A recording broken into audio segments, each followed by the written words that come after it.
Welcome back to Part 2 Shades of Serenity. If you have not had the chance to listen to Part 1 yet, I highly recommend going back to Part 1. It sets the stage for everything we will explore in Part 2. Now let's continue where we left off and jump deeper into Part 2 in this episode. Namaskaram. All the listeners and viewers, welcome to Anaganaga. Whatever we are talking about from few minutes, somewhere I feel like we are ending up with the spiritual consciousness. What this human want, I heard and I read some books. What I practiced with my grandparents or whoever, my gurus. We always talk about this life have a purpose, and then you have to reach to that purpose. When we do whatever you're talking in few minutes and responding to my questions, I feel like I can connect it. There is a spiritual consciousness, and then I feel you are also connected very much. So I wanted to know more about, are there any spiritual teachings or principles that guide your life and work? Yes, I can share few nuggets which I have learned from various spiritual mentors, teachers, books. So one thing is which is I have observed or understood is I have practiced different paths in yoga, meditation, whether it is devotion, Raja Yoga, Jnana Yoga. One thing which is common across all the paths is follow the bliss consciousness and source of your consciousness.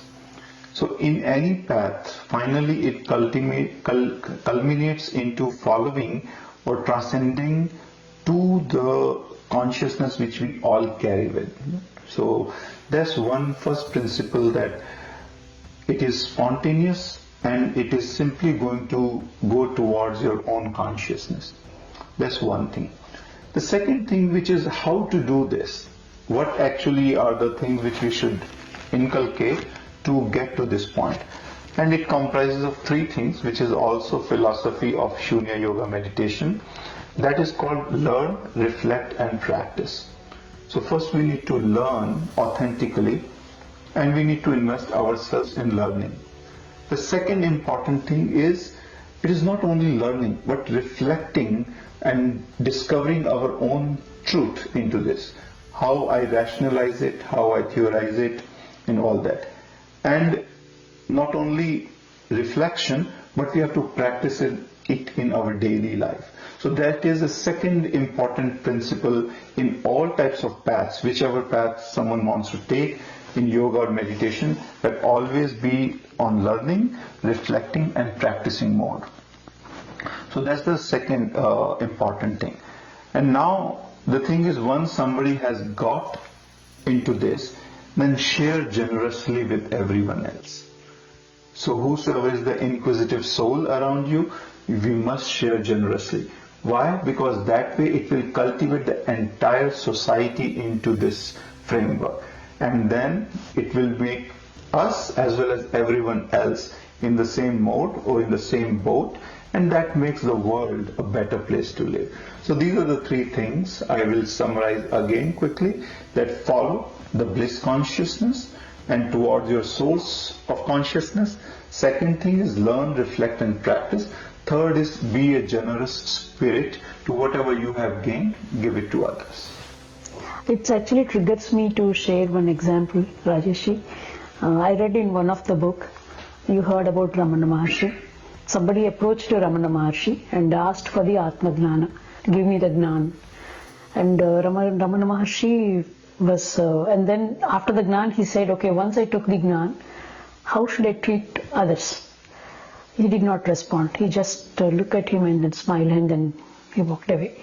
Every day almost he used to ask the same question. If I take Atma Gnan, how should I treat others? And he did not respond to him, and he's moving in. But after 3 days, 4 days, 5 days, and then maybe a couple of days, he just very weak. And then he looked at him and he decided to answer him, and he smiled. When you take Vignan, who else is there? Nobody else. So when you are saying about this when we understand that, when we combine, there is no second person. Right. Everything is you. Lovely. Thank you so much. And it actually triggers me to ask you the second question. Another question, a follow. How do you support others in finding their spiritual path?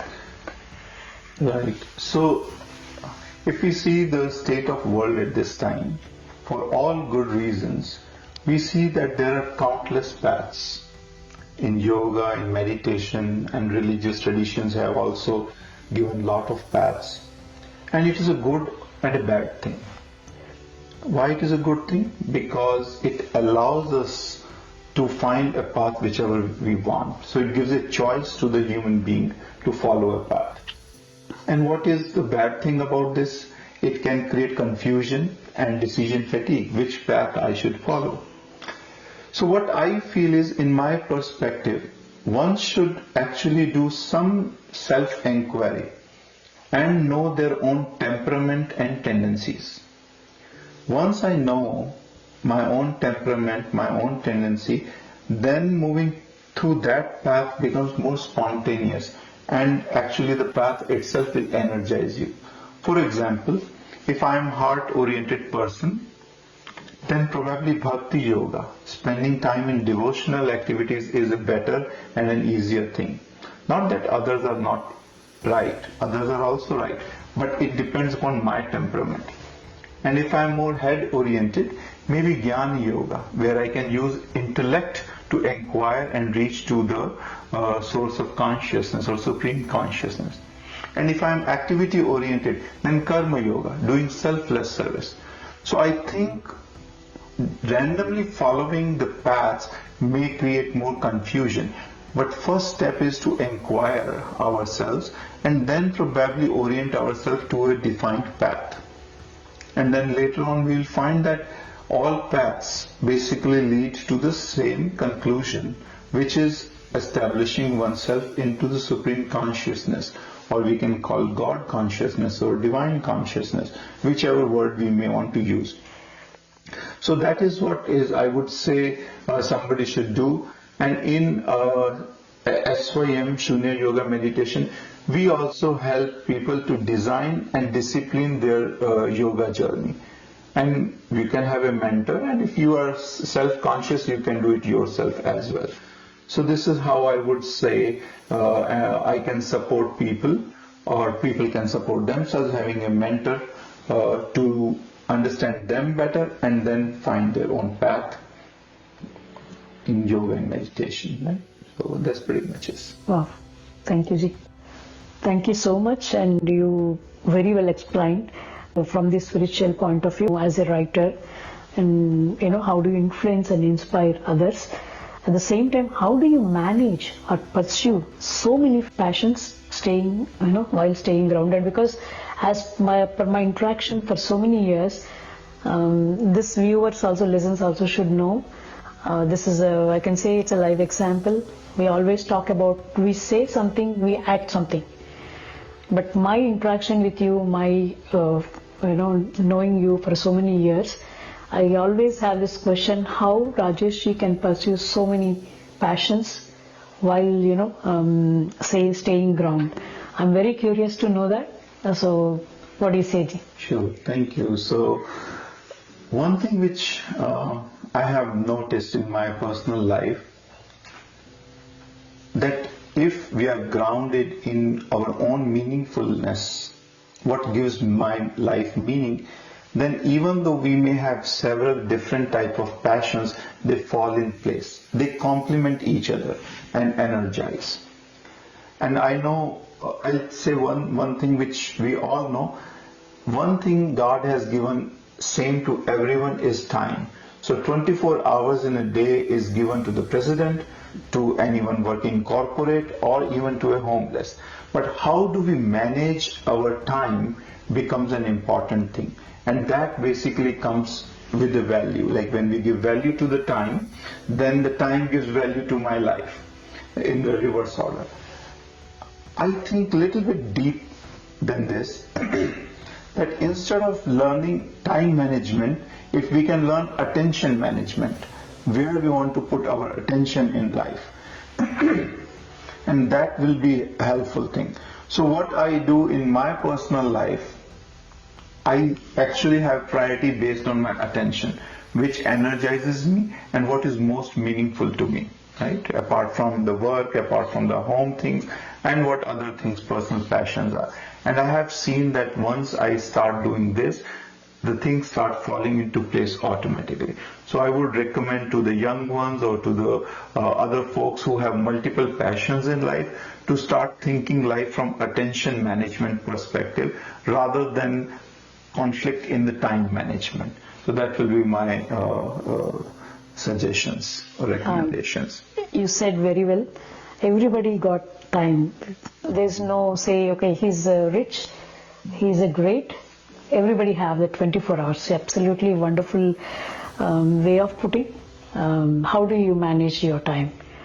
So it makes me to ask you another thing, like what advice would you give to someone trying to explore multiple interests simultaneously? But because I know you and you do your job and then you lot of things, they're all looks like interconnected, but you have to put a lot of effort for that, and you have to practice on with you, with family, and then you are practicing with lots of people.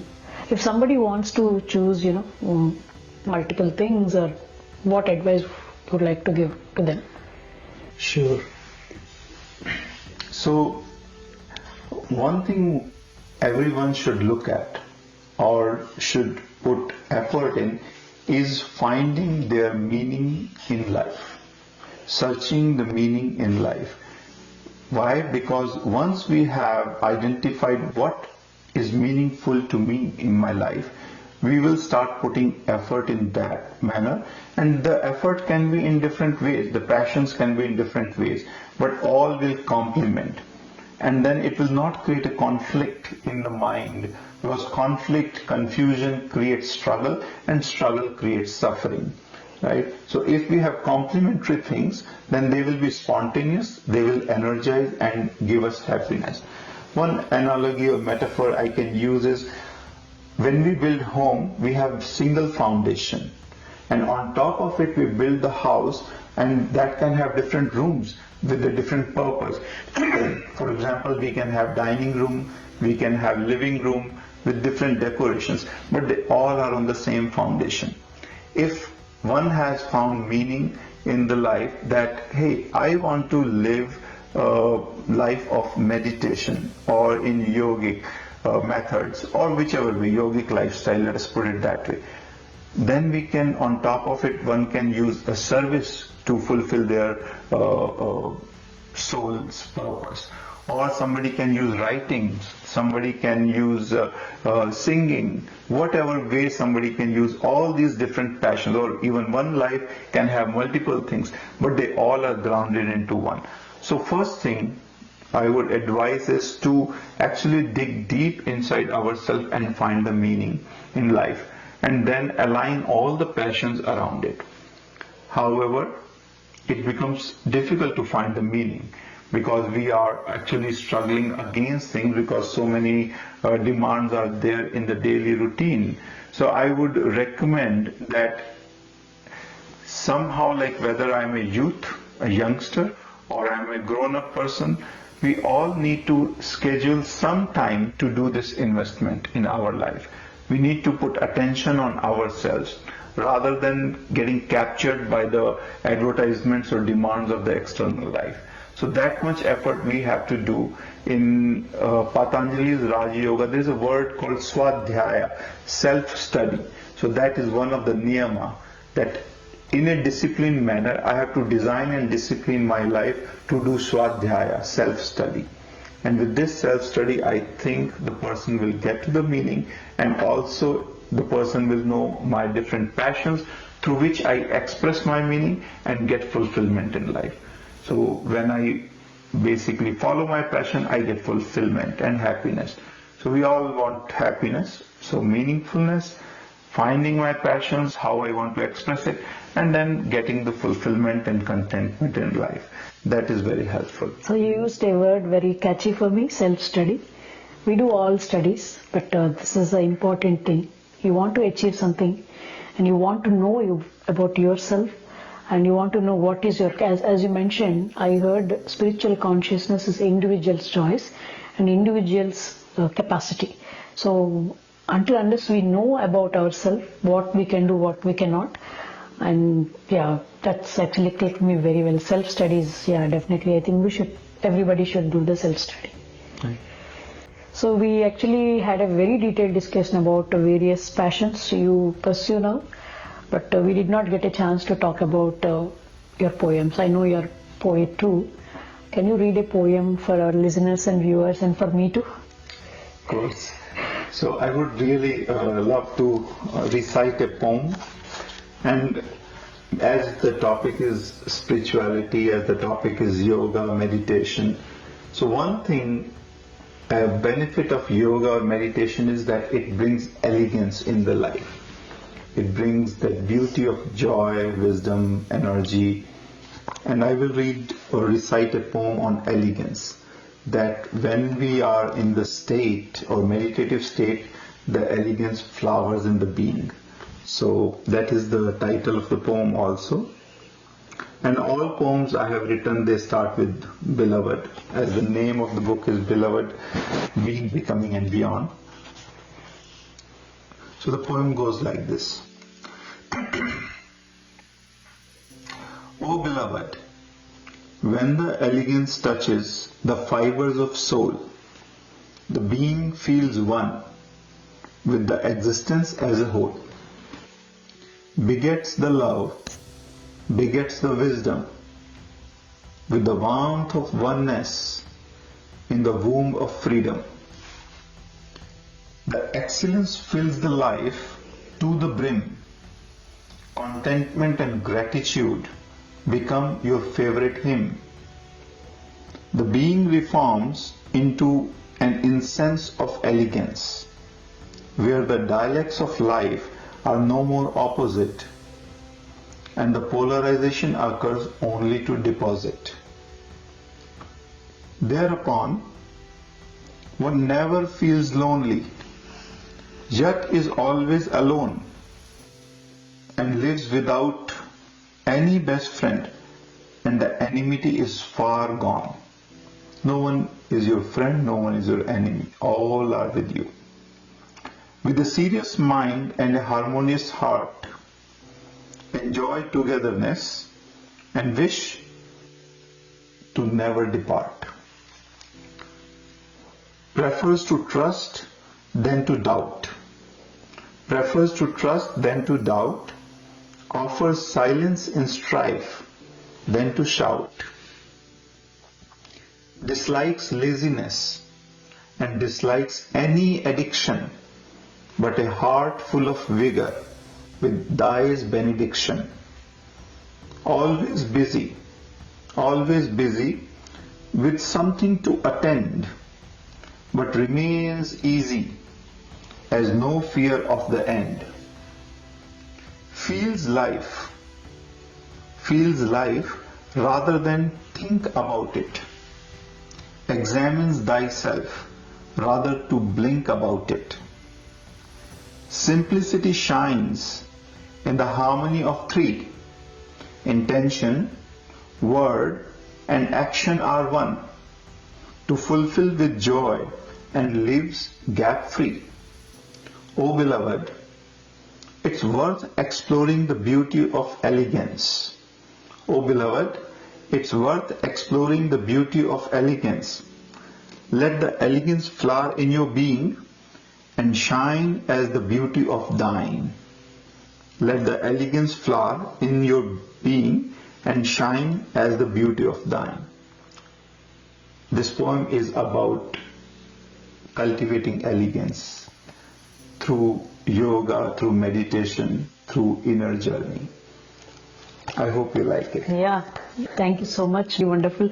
We always look for things to make ourselves happy in the outer world, but it really says you should look into yourself, and then you have the happiness. I don't use the word happiness. I love to use blissfulness. Anand. Anand is the kind of connected, and which actually you can find inside yourself. Thank you so much. Really such a wonderful poem. And I was more curious to know what has been the most rewarding moment in your journey so far? Yeah, it is very hard to say about the most rewarding moment in life. I would rather say that all moments are rewarding which are spent in a yogic way. For example, whether you have spent life or time in service, or you have spent time in meditation, or in devotion, or even intellectual discussion. All these are actually very well spent time and feels very enriching and rewarding. They energize me. And these are all actually different forms of yoga. Devotion is bhakti yoga, and selfless service is karma yoga, which actually creates a lot of happiness when you are kind and give something of yours to another. That creates that binding or companionship. And when we talk deep intellectual things to understand the nature of reality, that is Jnana Yoga with inquiry. And when you are in the meditative state, that is Raj Yoga. So I would say not only one moment, but any moment spent in this manner is actually a rewarding moment for me. And I would rather encourage everyone to have more and more rewarding moments in their life using these practices. Wonderful. See, actually, I heard with one of my friends or some discussions, one of the sentence actually touched my heart. If you do anything, always have a clarity in your mind, charity in your heart. If you do any action with these two, the action will turn as a karma yoga. Right. So when you know really what is karma and then yoga, all our karmas will be like delivering karma yoga. Yes, So perfect. A nice way of putting Rajeshji. We are almost coming to the end of this interview. I just wanted to ask you a couple of more things and then we'll wind up. Viewers, we are hearing so many things, beautiful discussions and beautiful points. But I was more curious from the viewer's point of view and the listener's point of view. What's next on your journey? Any exciting plans or projects that you are hoping to tackle? Sure. So there are several projects and plans in the pipeline. As we have shared that I like expressing myself in writings and in poetry. So I do have plans to publish more books. The next upcoming book is about meaning in life, where I'm trying to explain how to cultivate meaningful life and how to find one's meaningful. And what are the various sources of meaningfulness one has in life, and what are the accelerators of meaningfulness, or what are the blockers of meaningfulness. In addition of these, there are other long poems which I have been writing, and I do have plans in the upcoming times to publish those. And regarding the actual practice of yoga and meditation, as we shared that myself and my wife Simpi, we have founded Shunya Yoga and Meditation Center, through which we are disseminating the authentic yoga and meditation practices. So we do have plans to basically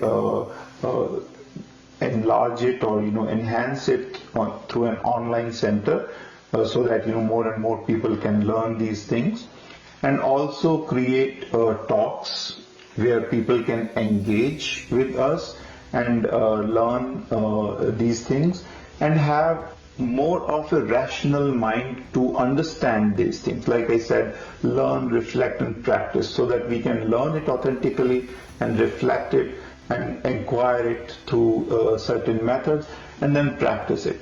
So this is our plan to increase the Shunya Yoga meditation journey and then spread it across for folks to take benefit out of it. Always very passionate about these two words in English, explore and experience. First you have to explore anything you wanted to know, explore and then experience. Then only you can share your experiences to others, and you also know which is actually fit for us or not. because as I mentioned, everyone is different. Every human being is unique, and everyone have their own way of exploring and experiencing. So your experiences, Rajesh's experiences is not our experiences, but we are talking about his experiences could be inspiration for us. So do you want to share anything with the listeners and viewers, Rajesh, before we conclude this discussion? Yes, of course. First of all, I want to express my gratitude again to the platform, to Hemaji, and to all the listeners. Thank you for listening to me.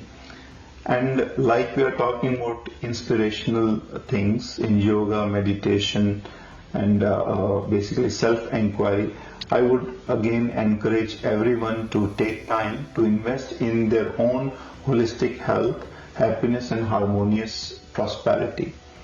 And with this, I would again thank you for listening to me, and thank you to this platform for bringing me here and giving me opportunity to share my personal life stories.